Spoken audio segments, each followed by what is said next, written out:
खाना जो बचा है उसका क्या करें? उन्हें देना चाहिए जिनसे हमें दुआ मिले। तो भी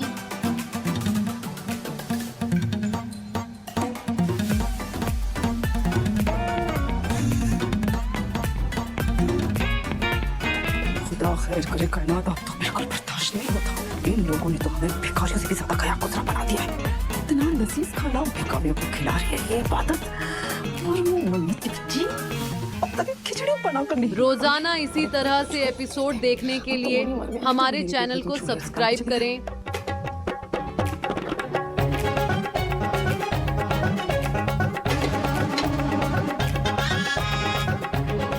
रोहन की अम्मी देखते हैं बनाया कि नहीं? हाँ, देख कर आते चलो। अल्लाह ये लड़की भूखा मारने वाली है हमें। क्या कर क्या रही हो तुम? खिचड़ी बना रही हो कि हड्डियां जला रही हो? खिचड़ी का वेट करते करते हमारा खिचड़ा बन जाएगा अम्मू। मतलब खिचड़ी नहीं बन रहा है? ये तो बहुत अच्छी बात है। में चढ़ने वाली खिचड़ा तो हम सबका बन रहा है भूख से। भाई बहुत कंफ्यूजिंग है, कुछ समझ नहीं आ रहा। खिचड़ी बन रही है, खिचड़ा बन रहा है। मुझे लग रहा है अब्बू बाहर से खाना ऑर्डर करना पड़ेगा। मैं ऑर्डर कर ही लेता हूँ, है ना? हाँ ये अच्छा आइडिया है। मेरे लिए मशरूम पिज़्ज़ा मंगवा देना। अरे मेरे लिए प्लीज थोड़ी चलिए सूफी। आज तो मजा आ गया हमें। एक बात कहूँ दुआ, ये जो तेरी बेटी है ना इब्बू, ये वाकई तेरा ही साया है। एकदम छोटी दुआ। हाँ लोहे के चने चबा दिए इसने सबको। हेलो माय डियर शौहर, ऑफिस में मन लगा के काम किया ना? घर की कोई प्रॉब्लम्स तुम्हें सता तो नहीं रही थी ना?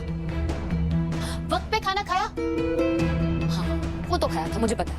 ऑन द होल तुम्हारा आज का दिन कैसा गुजरा? जब तक तुम मेरी जिंदगी में हो मेरा दिन कैसा गुजर सकता है?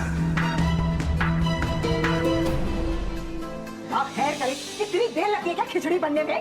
थोड़े से चावल लिए, दाल लिया, उसे पानी डाल दिया, नमक हल्दी कुकर में डाल दिया, कुकर में सीटी मारी। अच्छा इतना इजी है खिचड़ी बनाना? एक काम कीजिए ना, आप बनाइए। आइए बहू कौन है? तुम बहू बनने वाली हो। शुक्र मनाओ, ये तुम्हारी खुशकिस्मती है कि कायनात ने तुम्हें बहू चुन लिया, वरना बहू होने का एक भी गुण नहीं है तुम्हें। रोहान की अम्मी बिल्कुल सही कह रही है। तुम्हें बहू चुना है ना ताकि मेरी आगे की जिंदगी आराम से गुजरे, वरना पूरी जिंदगी तो शौहर और बच्चों में निकल गई। उम्र के इस मुकाम पर अगर मुझे बहू का सुख नहीं मिलेगा ना तो लानत है ऐसी जिंदगी पर। इबादत चाहे कैसी भी हो, लेकिन उसे खाना बहुत अच्छा बनाना आता है, और तुम्हें तो खिचड़ी बनानी भी नहीं आती। इतना कैसे गिर सकती हो तुम? कब तक चलेगा ये सब? जब तक तुम पूरी तरह से मेरे नहीं हो जाते, जब तक मन्नत की असलियत तुम्हारे सामने नहीं आ जाती, ये सब तो चलता रहेगा माय डियर शौहर। कुछ तो शर्म करो इबादत। मुझे नीचा दिखाने के लिए तुम सबको भूखा रख रही हो। अब्बू और अभी भूखे बैठे रहे और सबको तुम खाना दिखा दिखा के खाती रही, और मुझे भी जबरदस्ती खिलाया। तुम इतना कैसे गिर सकती हो? ये सब कर क्यों? कब तक चलेगा ये ड्रामा? मैं सबको अपनी अहमियत का एहसास दिलाना चाहती हूँ, बस।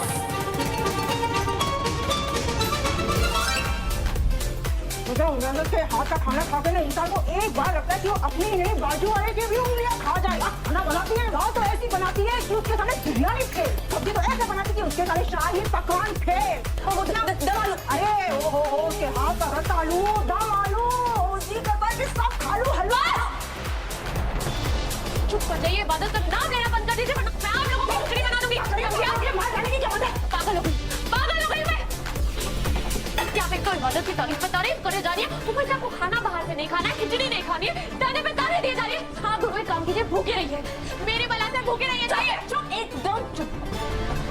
बड़ों से बात करने की तमीज सीखो, वरना और मुझसे तो इस लहजे में बात मत करना, वरना तुम्हारे लिए बहुत बुरा होगा, बहुत बड़ा नुकसान उठाओगे तुम। अगर तेवर दिखाने थी ना तो जाकर इबादत को दिखाती। वहाँ तो तुम्हारी ये कैची जैसी जबान ना पत्थर की बन गई थी, मुंह में दही जम गया था, और हमें तेवर दिखा रही है। हमें आई बड़ी मुंह जोरी करने वाली। छोटे बड़े का तो लिहाज नहीं है इस लड़की को। बस सुबह से मोहम्मद खलीफा की समझाई चूल्हे में, न कामकाज में ध्यान, न गृहस्थी में रुचि, और बातें ऊंची। इबादत के सामने हाथ के बैठी है और तेवर को देखो हमें दिखा रही है। क्यों कहे ना, इबादत ने आखिर बना दिया ना इसे दूसरी औरत। बहुत हो गया आप लोगों का। खाना खाना है तो जाइए और जाकर बैठ जाइए चुपचाप। मैं खाना लेकर आ जाऊंगी, जाइए। किसी ने क्या जाइए मेरी ये क्या हो गया? रोजाना इसी तरह से एपिसोड देखने के लिए हमारे चैनल को सब्सक्राइब करें।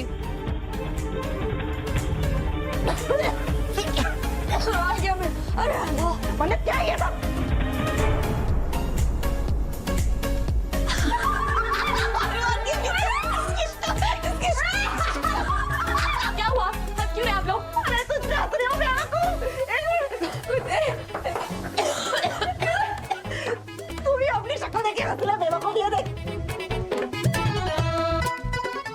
सारे मोहल्ले की जोकर लग रही हो, जोकर। देख लिया मन्नत, बड़े बोलना खुदा को भी पसंद नहीं। आपके हाथ सदा मिल गई ना, आप समझ में आया? ये कर दूंगी, वो कर दूंगी, एक खिचड़ी नहीं बना पाई, वो काला करके रख दिया तुमने। हंसना बंद की जाओ दोनों बना वरना क्या करोगी तुम? मन्नत, ये जोश ना इबादत के खिलाफ इस्तेमाल करो, क्या तुम्हारा कुछ भला हो जाए, और हाँ थोड़ा सा हमारा भी भला हो जाएगा। आए बड़ी खिचड़ी बनाने वाली जमा का खिचड़ा बना के चली गई बेवकूफ। जब बहू नहीं मानते तो बहू से खिदमत की उम्मीद क्यों करना? जो लोग मेरे खिलाफ है, मैं बस उन्हें ये जताना चाहती हूँ कि घर की बहू का मकाम क्या होता है। अगर उसकी इज्जत उछाली जाए, सबके सामने उसे बेइज्जत किया जाए, उसे पैरों की जूती माना जाए, उसके दिल को दुखाया जाए, तो कितनी बड़ी मुसीबत आ सकती है। बहू बीवी एक तरफ मोहब्बत मिलने पर घर संवार सकती है, उसे जन्नत बना सकती है, तो दूसरी तरफ उसे हिकारत से देखने पर उसी घर को जन्नत से जहन्नुम भी बना सकती है। अगर किसी को समझाना है तो अपने अम्मी और अब्बू को समझाओ। अगर वो लोग समझ गए ना तो घर में कोई भूखा नहीं रहेगा और हम सब खुश भी रहेंगे, समझे? शट अप और बंद करो अपना ये लेक्चर। तुम अपने आप को समझती क्यों? इंसान समझती हूँ और उम्मीद करती हूँ कि सब इंसान ही समझे।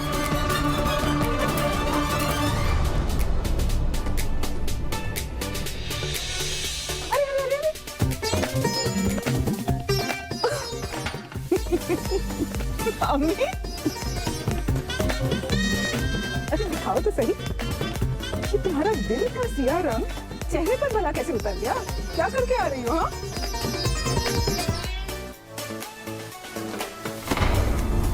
कहाँ चली? अल्लाह, अरे चेहरा तो देखो, कहाँ से मुंह काला करके आ रही है?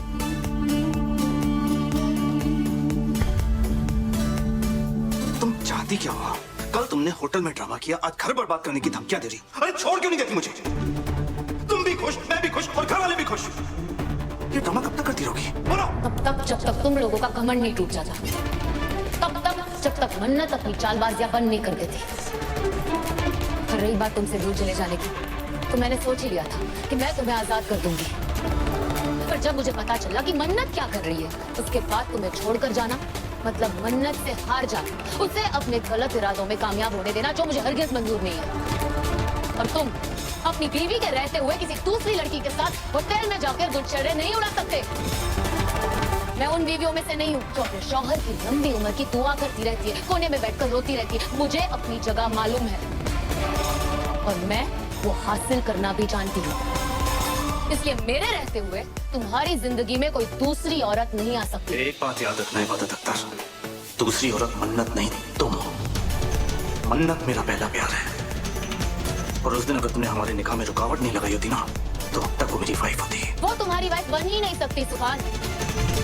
तुम दोनों का निकाह तब होता ना जब मैं तुमसे तलाक लेती। ऐसा तो होने वाला है नहीं, और जब तक मैं तुम्हारी जिंदगी में हूँ, तुम्हारी और मन्नत की शादी नहीं हो सकती, क्योंकि मन्नत और मैं एक ही बाप की औलाद है। और अगर हम बहनें नहीं भी होते ना, तब भी मन्नत तुम्हारी दुल्हन नहीं बन सकती थी। अल्लाह मियां ने कुरान पाक में कहा है, करो शादियां, एक कर, दो कर, पर तब करो जब सारी बीवियों के साथ इंसाफ करने की ताकत हो।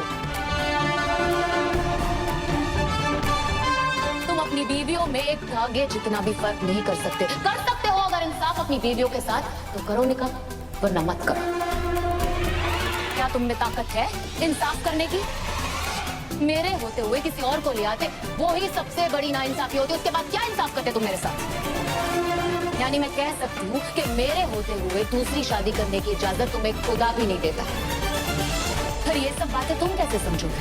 तुम्हारे सर पे तो मनमानी, ऐश परस्ती और आवारागर्दी सवार है। इन बारीकियों को तुम कैसे समझोगे?